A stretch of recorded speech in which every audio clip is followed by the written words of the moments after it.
A covenanted relationship is a kind of relationship where two parties come together and one is doing something for the other and the other is doing something for the other. And in that kind of relationship, there is no boss. All we have is assignment. If I hire you and we are on a covenant, I say, you will cook for me while I pay you. So that covenant means whether you are happy or not, you don't need to feel anything. You need to cook.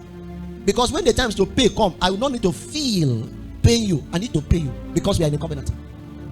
So if you cook for me and the day I want to pay you, I don't feel like paying you, it does not matter. I'm trying to tell you that your feeling does not matter because we are in a covenant relationship.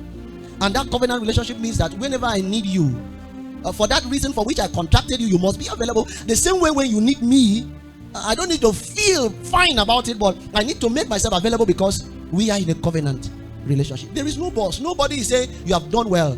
There must be an umpire that regulates that. But in the case of the participant in that relationship, there is no boss. This nature of relationship brought about the protocol which we call intercourse.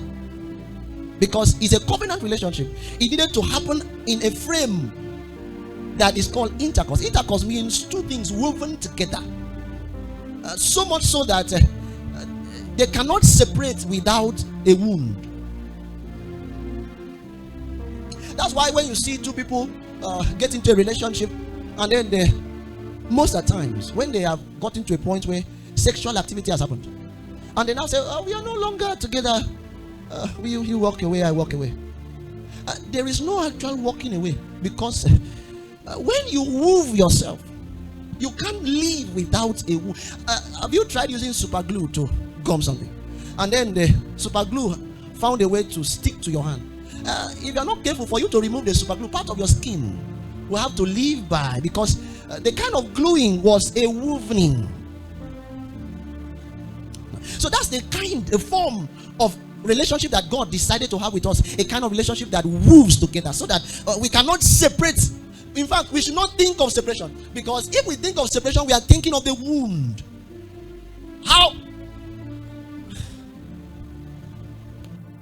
That's why divorce was not part and is still not part of God's design. God did not design that at that level of relationship there should be a breaking, because there cannot be a breaking that you say, oh, you go your way, I go my way, we are just friends, thank you for the time we shared together. And that's why whenever Satan wants to ensure that he cleaves a man into a bondage, he ensures that you enter into a level of relationship that accompanies with it blood, so that there will be no just living. It will be somebody must be wounded.